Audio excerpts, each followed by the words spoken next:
The first lie slipped out like a reflex, sharp and reckless, the moment I stepped into the chaos of Halpern Hall. I was 18, a scrawny freshman from a nowhere town in Ohio, clutching a duffel bag and a fake smile, desperate to belong somewhere, anywhere. By the end of that first night, I'd told my new dorm mates I was gay, a claim as foreign to me as the neon-lit streets of this small New York college town. It wasn't planned. I'd arrived at Halpern Hall, a notorious haven for the university's queer community, expecting a standard dorm experience, awkward small talk, maybe a roommate obsessed with video games. Instead, I walked into a whirlwind of glitter, laughter, and unapologetic authenticity. My roommate, Jamal, a 20-year-old graphic design major with a quick laugh and a knack for reading people, sized me up within seconds. "You're one of us, right?" he asked, tossing me a rainbow wristband with a grin. I froze. My small-town brain screamed say no, but the warmth in his eyes, the easy camaraderie of the others. Elliot, a lanky theater kid with electric blue hair, and Diego, a brooding artist with a ponytail and a soft spot for poetry, made me nod. Yeah, I lied. Totally. The truth?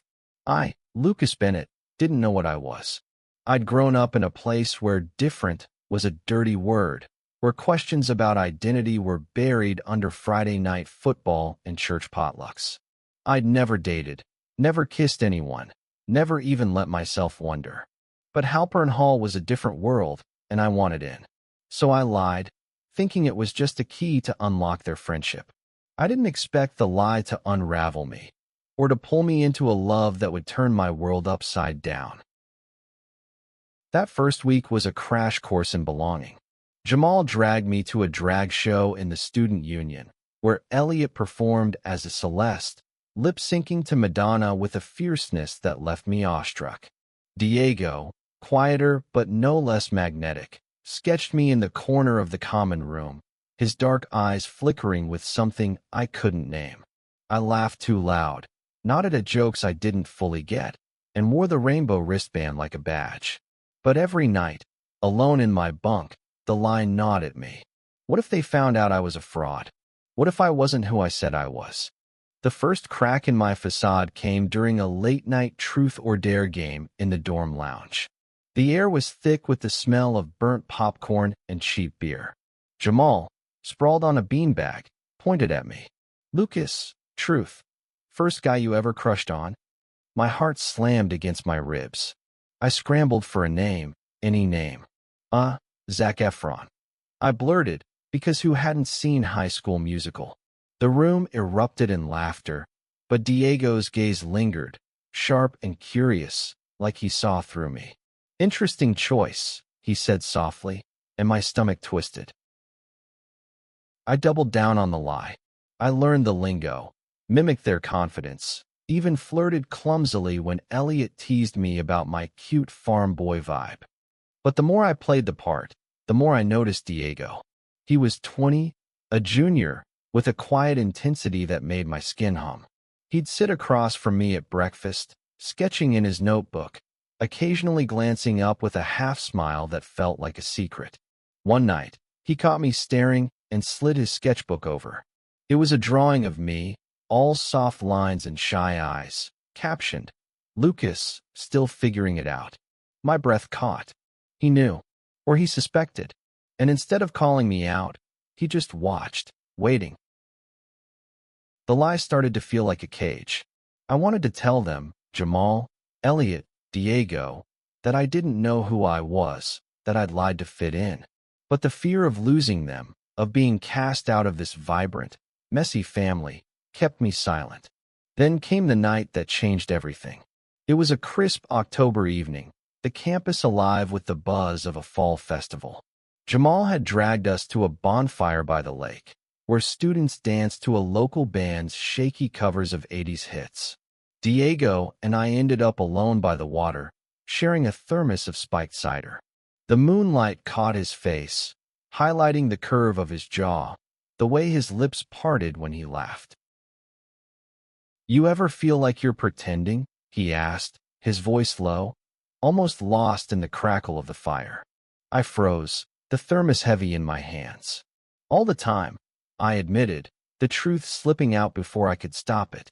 He looked at me, his eyes searching, and then he leaned in. His kiss was soft, tentative, but it hit me like a lightning bolt. My mind screamed that I should pull away, that this wasn't me, but my body disagreed. I kissed him back, clumsy and desperate, my heart racing with something I couldn't name. Fear, desire, or both. When we pulled apart, Diego's eyes were wide, vulnerable. "Was that okay?" he whispered. I nodded, unable to speak, my world tilting on its axis. I'd lied to fit in, but that kiss, it was the first thing that felt real. And it terrified me. The kiss lingered like a ghost. For days, I could still feel Diego's lips on mine, the warmth of his breath, the way his fingers had brushed my cheek. I avoided him, dodging his glances in the dining hall, pretending to be engrossed in my biology textbook whenever he entered the common room. But Halpern Hall was small, and Diego was everywhere, his sketches pinned to the walls, his quiet laughter echoing down the halls. I was drowning in him, and the lie I'd told to fit in was now a chain pulling me under. Jamal noticed first. "Yo, Lucas, you good?" he asked one morning, tossing a bagel at me across the breakfast table. His dark eyes narrowed, playful but sharp. "You've been weird since the bonfire." "Spill." I mumbled something about midterms, but Elliot, perched on the counter with a mug of coffee, wasn't buying it. "Nah, it's a boy thing," he said, winking. "Who's got you all flustered, farm boy?" My face burned. I wanted to tell them about Diego, about the kiss, about the lie, but the words stuck in my throat. Instead, I laughed it off, hating myself for it. Diego didn't push.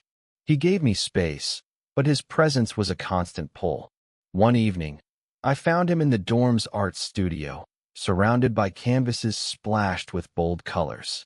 He was painting, his hands moving with a grace that made my chest ache.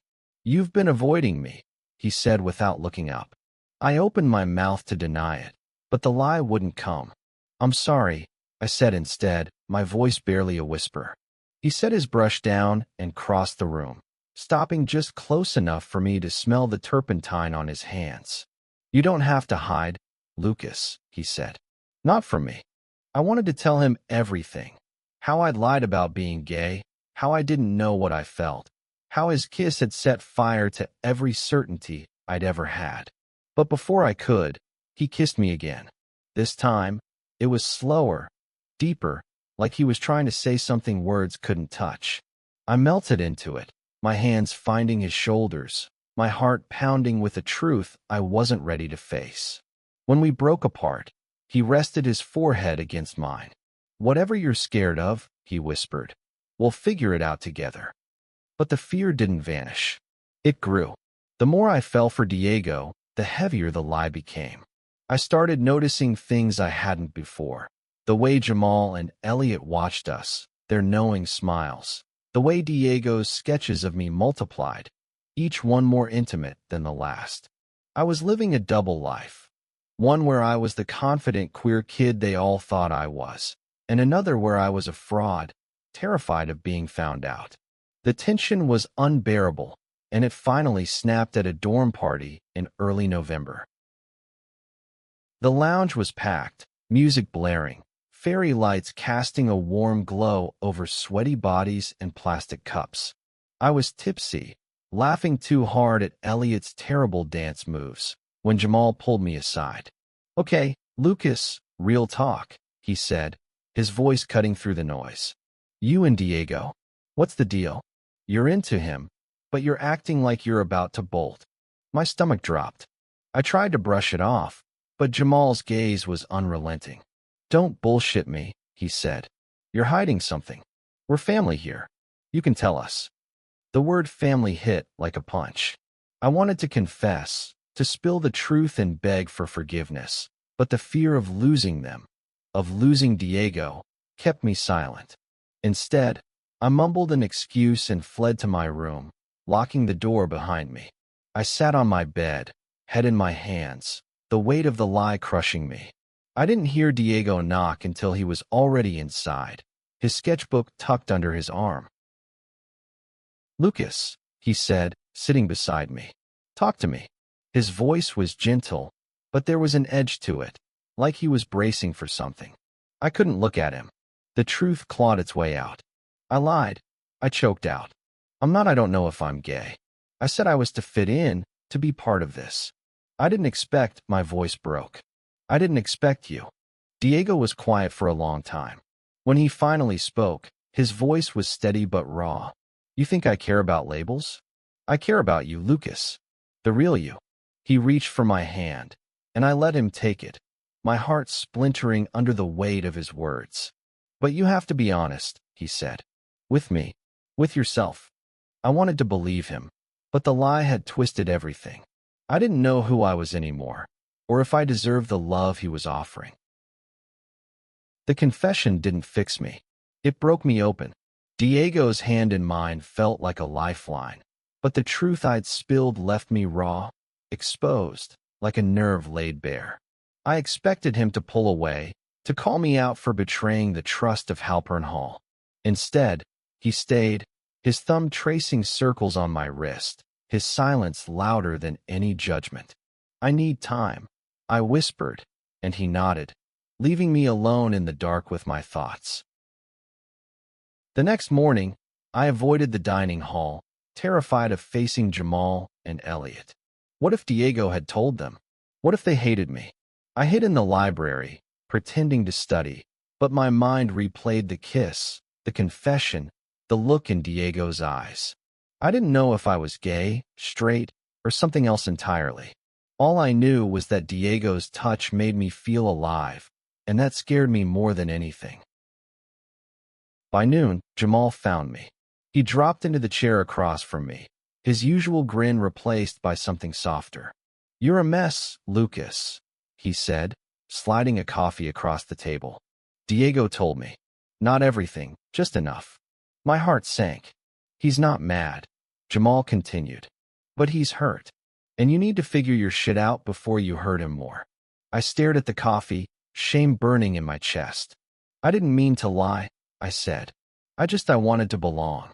Jamal leaned forward, his voice low but fierce. "You think we wouldn't have liked you if you were straight? Or questioning? Or whatever? We're not a clique, Lucas. We're a family. But family doesn't work if you're not real." His words cut deep, but they also sparked something. Hope, maybe, that I could fix this. I spent the next week trying to be honest, starting with myself.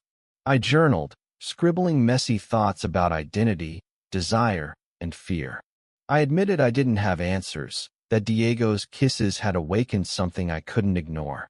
I started small, talking to Elliot first. He was sprawled on the lounge couch, painting his nails silver. "So, you're a liar," he said, not looking up. I braced for anger, but he just smirked. "Join the club. Half of us faked it till we made it. Just don't ghost Diego. He's one of the good ones." Rebuilding with Diego was harder. He kept his distance, but not out of anger, more like he was giving me room to breathe. One afternoon, I found him in the courtyard, sketching under the same oak tree where we'd shared cider. I sat beside him, nervous. "I'm sorry," I said. "I didn't know how to be honest because I didn't know who I was. I'm still figuring it out, but I know I care about you. A lot." He looked at me, his eyes guarded but soft. "I don't need you to have it all figured out," he said. "I just need you to stop running." We started over, slowly. Coffee dates in town, late-night talks in the art studio, his hand brushing mine as we walked across campus. Each moment felt like a step toward something real, but the lie still haunted me. I worried it had tainted everything, that Diego would always wonder if I was pretending. The fear peaked at a campus queer alliance event, where I was invited to share my story. I stood in front of a room full of strangers, my dorm mates in the back, and my voice shook as I told the truth. I'd lied to fit in, but in doing so, I'd found a part of myself I hadn't known existed. The room was quiet when I finished. Then Diego stood, clapping slowly, and the others followed. Tears stung my eyes as he crossed the room and hugged me, his whisper warm against my ear. That was brave. For the first time, I felt like I belonged, not because of a lie, but because of the truth. But the story wasn't over. The Alliance event brought attention, and not all of it was kind. Whispers followed me on campus, rumors that I was a fake, that I'd used the queer community for clout. Diego stood by me, but I could see the strain in his eyes, the weight of defending me. I wanted to be enough for him, but doubt crept in. Was I really ready for this? For him? For myself? The rumors spread like wildfire, fueled by a campus gossip blog that twisted my confession into a scandal. Freshman fakes gay identity to infiltrate queer dorm was the headline, and it stung like a slap. I wanted to disappear, to pack my bags and flee back to Ohio, where no one knew me. But Diego wouldn't let me. "You don't get to run," he said, grabbing my hand as I paced our dorm room. "You're stronger than this, Lucas. We'll face it together." He was right, but it didn't make it easier. The whispers followed me to class, to the dining hall, even to Halpern's lounge, where I'd once felt safe. Jamal and Elliot rallied around me, shutting down trolls online and cracking jokes to keep my spirits up, but the doubt lingered. I'd hurt people with my lie, even if I hadn't meant to. And Diego, God, Diego, deserved better than a boyfriend who was still figuring out who he was. Winter break loomed, and with it, a chance to escape. I planned to go home, to reset, but Diego asked me to stay.